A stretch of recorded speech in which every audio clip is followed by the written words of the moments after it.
Bande passante, l'info décryptée, un podcast de la Provence et Radio Star. Audrey Savournin.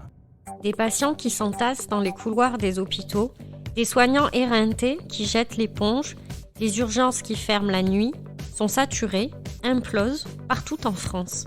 Tout cela deviendrait presque normal, habituel en tout cas. Et la région Provence-Alpes-Côte d'Azur ne fait malheureusement pas exception.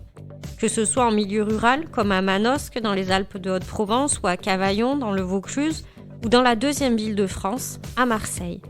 Partout, les héros de la lutte contre le Covid sont à bout de souffle, trop peu nombreux pour faire tourner les services d'urgence. En 2020, plus de 12 000 infirmiers et aides-soignants ont lâché. Et chez les médecins, il manque 30% de praticiens hospitaliers, voire 50% dans les établissements les moins importants. Les urgences à l'agonie, c'est le thème de ce nouvel épisode de Bande passante. Sophie Manelli, vous êtes journaliste au pôle Société de la Provence, co-auteur d'un dossier sur ce sujet le 8 avril dernier. Le professeur Jean-Luc Jouve, président de la commission médicale de l'AP-HM, y décrit la situation comme étant la pire depuis 30 ans. Concrètement, ça donne quoi ? Alors, il décrit cette situation comme étant la plus grave depuis 30 ans. Et c'est vrai que ça peut paraître étonnant parce que ça fait 30 ans, en fait, que le problème revient comme un marronnier pour les journalistes, les urgences qui saturent, le manque de médecins, le manque de personnel. Mais là, c'est vrai qu'aujourd'hui, après 2 années de Covid, 6 vagues d'épidémies successives, on a l'impression qu'on atteint une espèce de reflux avec un surcroît d'activité lié aux malades qu'on n'a pas pu prendre en charge. Et une perte extrêmement rapide des médecins qui s'en vont, qui ont été complètement consumés par cette épidémie, épuisés, dégoûtés, et donc énormément qui quittent l'hôpital. Donc on se retrouve à la fois avec ce surplus d'activité et ce manque de médecins, toujours plus de malades, toujours moins de médecins. Donc on arrive à une situation qui, effectivement, quand on fait le tour un petit peu des hôpitaux en France, se constate partout.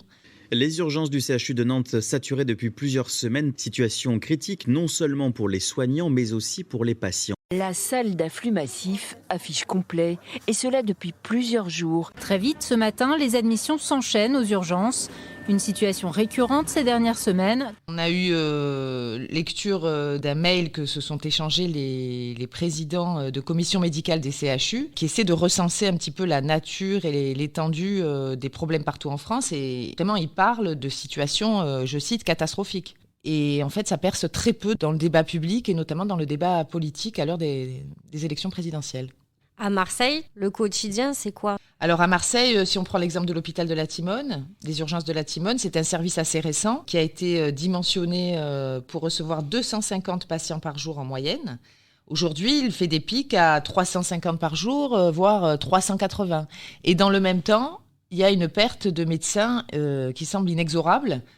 Sur les 32 équivalents temps plein théoriques, en fait, il en reste 16 aujourd'hui. Et cet été, les cadres projettent en fait la présence de 4 médecins urgentistes alors qu'il en faudrait 11.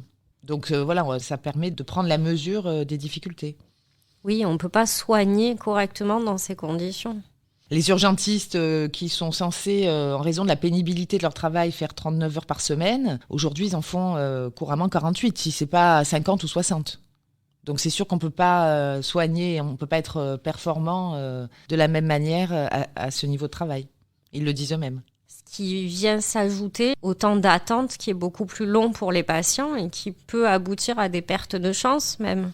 Oui, déjà, alors avant les pertes de chance, c'est vrai que ça crée aussi souvent dans les services d'urgence, quand il y a 50 patients qui attendent leur tour depuis des heures, et quand on dit des heures, ça peut être 12 heures, 14 heures, évidemment, ça crée un climat très délétère, très agressif vis-à-vis des soignants. Et puis effectivement, au niveau des pertes de chance, alors on trouvera rarement des responsables, des médecins qui vous diront qu'il y a des pertes de chance, mais on peut voir qu'il y a eu quand même des drames récemment.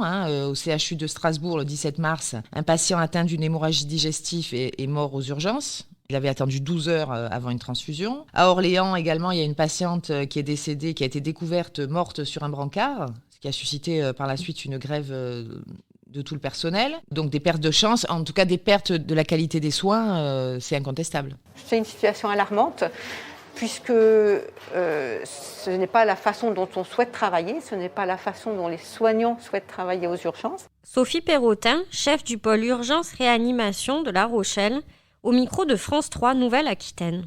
On dégrade malheureusement, en limitant au maximum la prise en charge des patients parce qu'ils passent du temps sur des brancards, ils passent du temps dans une salle commune et malheureusement, pour nous, on a un peu le sentiment de maltraiter les patients, de ne pas leur apporter le soin comme on le voudrait. On est ici à La Rochelle, mais il y a aussi de grandes difficultés à Bordeaux, par exemple, ou à Marseille, pour revenir à la région. Ça paraît quand même fou de voir un tel mastodonte en pointe dans de nombreuses spécialités, dans la 2e ville de France, le 3e CHU de France, à ce point fragilisé. Oui, ça ne concerne plus seulement les hôpitaux de proximité, les petits hôpitaux qui, eux, sont vraiment touchés, ça va jusqu'à 50% du personnel médical qui manque, mais aussi les grands CHU. Et même l'Agence régionale de santé parle d'une véritable crise des vocations dans cette spécialité. Une crise des vocations, en plus, qui se double d'un phénomène assez pernicieux, qui est celui des médecins intérimaires, c'est-à-dire un médecin remplaçant, peut gagner en quelques gardes ce que gagne un praticien en poste en 1 mois. Donc certains abandonnent leur poste à l'hôpital.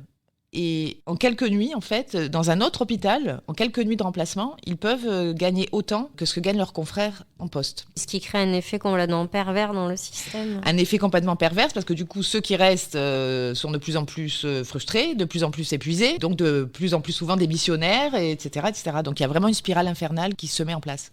C'est quand même encore plus marqué en milieu rural. On a l'exemple de l'hôpital de Manosque dans la région où les urgences ferment certaines nuits, faute de personnel. Oui, il y a une espèce d'effet domino même qui se met en place avec des hôpitaux comme Manosque, comme Arles, comme Draguignan, qui sont contraints de fermer soit au transport d'urgence, soit carrément aux patients eux-mêmes, comme à Manosque, où vraiment l'hôpital, certains moments de la journée, ferme ses portes, enfin les urgences. Et donc à partir de là, les patients sont redispatchés, sont réorientés vers des hôpitaux un peu plus importants comme Aix, qui à leur tour sont submergés. Et tout ça aboutit in fine dans les urgences des CHU comme à Marseille, qui eux-mêmes, du coup, depuis quelques jours, ont passé la consigne de dispatcher les patients les moins graves vers des établissements privés. Une des premières options, c'est de se délester un peu sur le privé. Voilà, ben oui. Alors que l'hôpital public est quand même censé répondre à tous les besoins de recours et de proximité.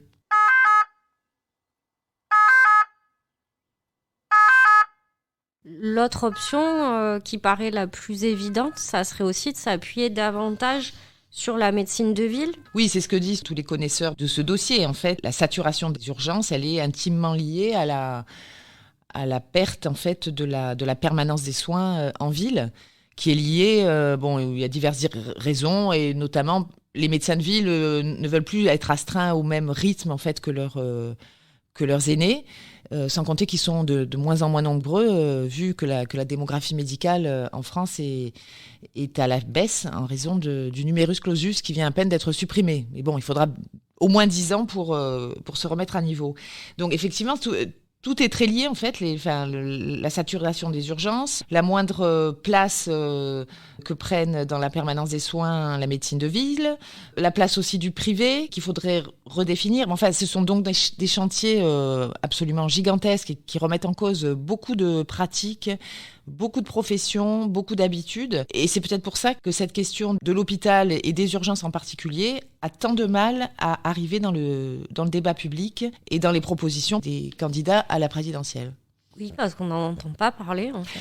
Non, on n'en entend pas parler. Ou la seule chose que disent les candidats, c'est qu'ils veulent recruter. Mais recruter qui, vu qu'il n'y a plus personne qui veut faire ce métier? Et donner des moyens. Mais des moyens, c'est vrai que l'actuel gouvernement en a donné, mais en a donné beaucoup. 19 milliards d'euros pour les hôpitaux publics dans le cadre du Ségur de la santé, c'est quelque chose d'historique. Mais on a l'impression que ça arrive trop tard. Que le personnel, que les soignants, que les médecins ont été complètement consumés par ces 2 ans d'épidémie et que c'est peut-être trop tard pour sauver l'hôpital. Il y a une vraie crise des vocations même, ça va au-delà du manque de moyens maintenant. Voilà, aujourd'hui ça va vraiment au-delà du manque de moyens. Et on sait que de toute façon les moyens, même si on apporte énormément de moyens, ce qui est quand même le cas, ça va pas s'améliorer du jour au lendemain, la situation. Donc oui, on est dans une espèce de cercle vicieux où l'hôpital a du mal à retrouver son attractivité. Il se meurt presque en silence. C'est ça, dans l'indifférence générale.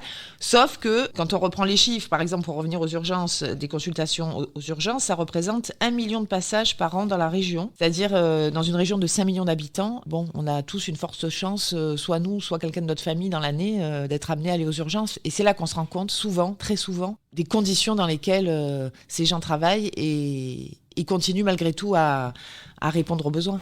On va enlever la manche pour prendre la tension. Vous avez mal quelque part ? Des pistes sont envisagées pour, malgré tout, essayer de mieux fonctionner qu'à l'heure actuelle ?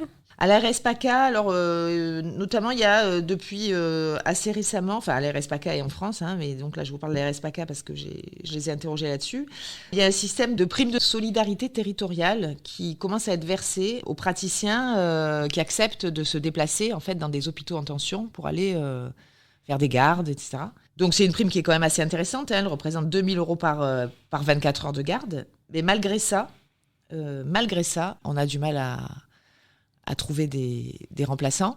Et on a même du mal à trouver des médecins intérimaires parce que les hôpitaux, et notamment dans le privé, se livrent à une telle surenchère des prix, ça peut atteindre jusqu'à 3 000 € la garde, que les hôpitaux publics ont du mal à suivre. À la Timone, ils n'arrivent pas à trouver de médecins intérimaires. Il y a aussi la possibilité, et ça a été fait dans certains CHU, d'installer des tentes à l'extérieur des urgences pour venir trier les patients, c'est ça ? Alors ça serait Alors, parlons pour le CHU de Marseille, c'est quelque chose qui n'est pas encore décidé, mais enfin c'est une solution qui pourrait être envisagée in fine si vraiment on n'arrivait plus à assumer ce flux de patients aux urgences qui augmente inexorablement depuis des années de 3% par an, et là avec une baisse en plus des médecins. Donc aujourd'hui, ils se disent qu'in fine, la solution, si on n'arrive pas à trouver, notamment pour cet été, ça serait faire appel à l'armée ou aux pompiers pour installer des tentes devant les urgences et que les patients soient triés avant même leur entrée dans le service. La solution, bien sûr, ça peut être de tenter de limiter le flux. Alors, on a déjà pas mal de maisons médicales qui sont installées à proximité des services d'urgence, où des médecins généralistes se chargent un petit peu des cas les plus légers. Mais aujourd'hui, même ces maisons médicales ont du mal à recruter. Donc, du coup, on essaie de limiter le flux. Un peu partout en France, dans de très nombreux services d'urgence, on demande aux patients de ne venir, en fait, que dans des situations d'urgence vitale. Ça a été le cas à Bordeaux, à Épinal, à Draguignan, à Toulouse, à Rouen. Les gens ne viennent qu'en cas d'urgence vitale. C'est la fin de cet épisode, merci de l'avoir suivi. Merci à Sophie Manelli d'être passée par Bande Passante. Et à très vite pour un nouveau décryptage de l'actualité régionale sur Deezer, Spotify ou encore Apple Podcasts.